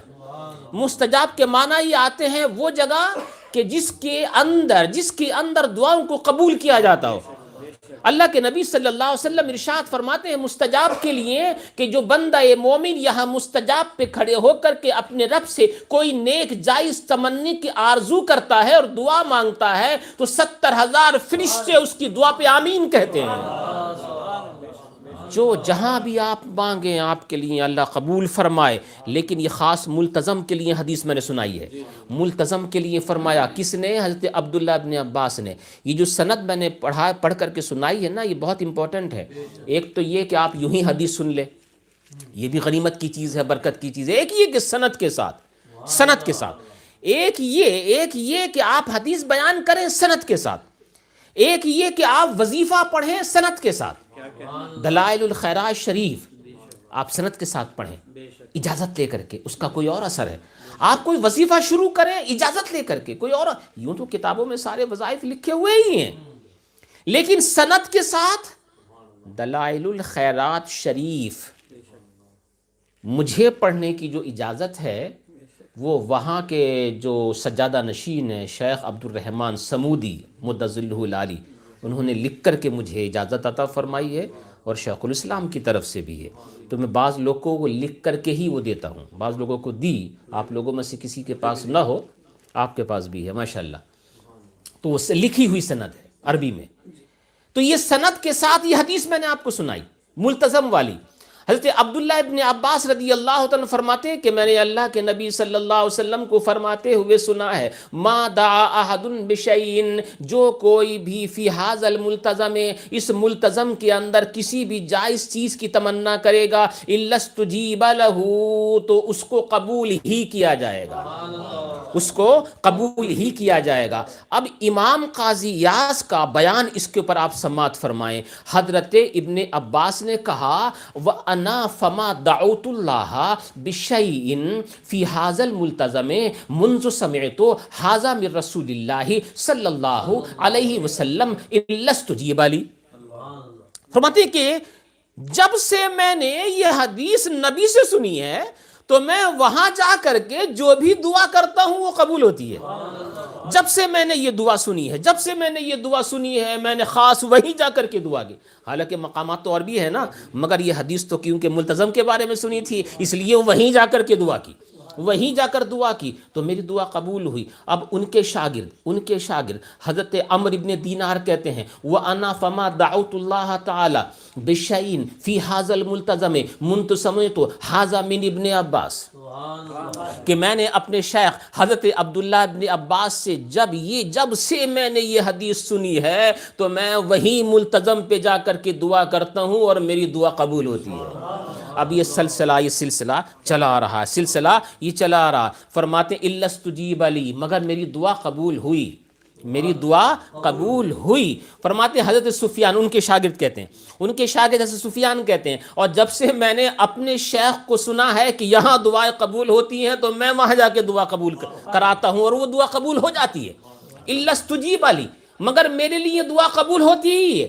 حضرت امام حمیدی جو ان کے شاگرد ہیں وہ کہتے ہیں انا فما دعوت اللہ شیئن فی ھذا الملتزم منذ سمعت ھذا من سفیان الا استجیب لی۔ امام حمیدی فرماتے ہیں قسم اللہ کی، اور جب سے میں نے اس چیز کے بارے میں سنا ہے کہ یہاں دعا قبول ہوتی ہے حضرت سفیان سے، تو میں نے وہاں جا کر کے دعا مانگی اور میری دعا قبول ہوئی۔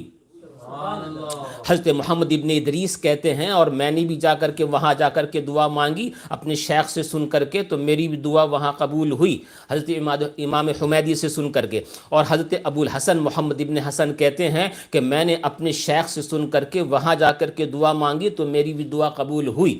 اور حضرت محمد ابن ادریس کہتے ہیں کہ میں نے اپنے شیخ سے سن کر کے میں نے وہاں جا کر کے دعا مانگی تو میری دعا قبول ہوئی۔ اور حضرت ابو امامہ کہتے ہیں کہ حضرت حسن بن رشیق نے بھی ویسا ہی فرمایا، اور میں نے بھی دعا کی تو میں نے وہاں جا کر کے دعا مانگی تو میری دعا وہاں قبول ہوئی۔ اور کہتے ہیں حضرت حسن ابن رشیق رضی اللہ تعالیٰ عنہ فرماتے ہیں کہ میں نے اپنے شیخ سے سنا تو وہاں جا کر کے دعا مانگی تو میری دعا وہاں قبول ہوئی۔ اور فرماتے ہیں کہ میں نے 2 دعا مانگی تھیں، دنیا کے لیے بھی اور آخرت کے لیے بھی، دنیا کے لیے بھی اور آخرت کے لیے بھی۔ فرمایا جو دنیا کی دعائیں تھیں وہ تو سب قبول ہو گئیں، وَأَنَا أَرْجُو أَن يُسْتَجَابَ لِي مِنْ أَمْرِ الْآخِرَةِ، اور جب مجھے یقین ہو گیا کہ دنیا کی تو ہوئی ہے تو آخرت کی بھی ہو جائیں گی، آخرت کی بھی دعا قبول ہو جائے گی۔ حضرت عذری فرماتے ہیں اور میں نے اپنے شیخ سے سن کر کے اس بات کو وہاں ملتزم پہ جا کر کے دعا مانگی، تو جب سے میں نے یہ سنا میں نے وہاں جا کر کے دعا مانگی تو میری دعا بھی قبول ہوئی۔ اور حضرت ابو علی فرماتے ہیں وَأَنَا فَقَدْ دَعَوْتُ اللَّهَ فِيهِ، اور میں نے بھی اپنے شیخ سے جب اس بات کو سنا کہ جو چیز، وہاں تو تھا بِشَيْءٍ، جو چیز بھی دعا مانگو قبول ہوگی، تو فرمایا مگر میں نے چیز نہیں مانگی، بے اشیاء کثیرہ، میں نے سوچا جب یہاں دعا قبول ہوتی ہی ہے تو جی کھول کے مانگیں گے۔ فرمایا بے اشیاء کثیرہ، بہت ساری چیزوں کے لیے مانگا میں نے، ایک چیز نہیں بہت ساری چیزوں کے لیے مانگا۔ فرمایا استجیب لی بعضھا، تو ان میں سے بعض قبول کر لی گئیں، دعا میری بعض کے لیے قبول ہو گئی۔ فرماتا وَأَنَا أَرْجُو مِن سِمَةِ فَضْلِهِ أَن يَسْتَجِيبَ لِي بَقِيَّتَهَا، کہا مجھے کچھ تو مل گئی ہیں اور امید ہے کہ جو باقی ہیں وہ بھی مل جائیں گی۔ ابھی یہ قاضی ایاز تک بات مکمل ہو گئی، امام قاضی ایاز نے اپنے لیے کچھ نہیں کہا، لیکن میں آپ سے یہ کہتا ہوں کہ آپ کبھی جاؤ، اور میں بھی اگر مجھے یاد رہا تو میں بھی عرض کروں گا کہ اے میرے اللہ، ہم نے امام قاضی ایاز کے سند کے ساتھ یہ حدیث سنی ہے کہ ملتزم پر جا کر کے دعا قبول ہوتی ہے، تو ہمارے پاس وہاں تک سند تو نہیں ہے، لیکن امام قاضی ایاز کے سند سے ہم تیری بارگاہ میں دعا کرتے ہیں، جیسے تو نے ہزاروں کی دعاؤں کو قبول کیا ہے ہماری دعا کو بھی قبول کر۔ تو یہ جو ملتزم پہ رہ کر کے دعا مانگنے والی چیز ہے، خاص طور سے یہ حدیث میں نے آپ کو امانتاً امام قاضی ایاز کے حوالے سے پہنچا دی ہے۔ امام قاضی ایاز رضی اللہ تعالیٰ نے اور بھی بہت ساری چیزوں کا ذکر فرمایا ہے اللہ کے نبی صلی اللہ تعالیٰ علیہ وسلم۔ اب دیکھیے میں سوچ رہا تھا کہ آپ کے سوال کا جواب دوں، لیکن کوئی ایسا موقع نہیں مل پایا، کبھی انشاءاللہ اسی چیز کو عنوان بنا کر کے۔ لیکن جو یہ کہتے ہیں وہ بہکے ہوئے ہیں اور ان کو خانقاہ میں آنا چاہیے، مگر پریشانی یہ ہے کہ برطانیہ میں کوئی خانقاہ نہیں ہے، اور اگر ہو بھی تو کون وہاں جا کر کے بیٹھے۔ تو یہ خانقاہوں سے دور رہنے کی وجہ ہے جو اس طرح کی چیزیں آج ذہن میں پیدا ہونے والی ہیں اور ہونے لگی ہیں، وہ ہمارے ہی بچے ہیں، ہمارے بچوں کے ذہنوں کو خراب کیا جا رہا ہے اور ان کے اندر شکوک و شبہات پیدا کیے جا رہے ہیں۔ مجھ سے بھی پوچھا جاتا ہے اور وہ دلیلیں بھی دیتے ہیں، دلیلیں بھی پیش کرتے ہیں، اور دلائل بھی کتابوں کی روشنی میں پیش کرتے ہیں، اور اب وہ ایسے دلائل پیش کرتے ہیں اور ذکر کرتے ہیں کہ یہ بھی ہمارے بزرگوں نے اس طرح سے ذکر کیا ہے۔ میں ان کے لیے صرف یہی ایک کہتا ہوں کہ خانقاہ میں آؤ تو ہر سوال کا جواب خود مل جائے گا، خود مل جائے گا۔ غوث اعظم دستگیر رضی اللہ تعالیٰ عنہ سے سچی عقیدت لگاؤ اور ان کو اسی طرح سے دیکھو جس نظر سے ہمارے بزرگوں نے دیکھا ہے، تو پھر کسی سوال کی ضرورت نہیں رہے گی۔ اور اسی کو سمجھانے کے لیے آج بھی جو لوگ دلائل دیتے ہیں نا، دلیلیں پیش کرتے ہیں، جو 3 دن کا میں آپ کو بتا رہا تھا کہ 3 دن کا رکھا ہے یہ، تو وہ یہی دلیل تو پیش کرتے ہیں کہ حج پہ جانا ہمارے لیے فرض ہے، لیکن حج کا رکن تو نہیں ہے نا مدینہ منورہ حاضری دینا۔ اس لیے کتنے نالائق لوگ ہیں کہ بغیر مدینہ حاضری کے واپس آ جاتے ہیں، اور وہ یہ سوچ کے آتے ہیں کہ حج کا کوئی رکن نہیں ہے یہ۔ حالانکہ اللہ کے نبی صلی اللہ علیہ وسلم نے صراحت کے ساتھ ذکر فرمایا ہے، من حج ولم یزرنی فقد جفانی، جس نے حج کیا اور میری زیارت نہیں کی، میری توجہ دیجیے گا الفاظ کے اوپر، میری زیارت نہیں کی، میری زیارت نہیں کی، مطلب یہ ہے کہ صرف قبر شریف، قبر انور کی زیارت کو صرف قبر مبارک کی زیارت مت سمجھو، اس کی زیارت میری زیارت کرنا ہے۔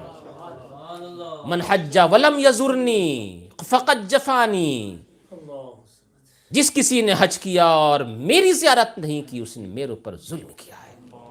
اور کہیں ارشاد فرمایا من حج وزار قبری، جس کسی نے حج کیا اور میری قبر منور کی زیارت کی بعد موتی، میرے وصال کے بعد، فکأنما رآنی فی حیاتی، تو گویا ویسا ہی ہے جیسا کہ اس نے میری زندگی میں مجھے دیکھا ہے۔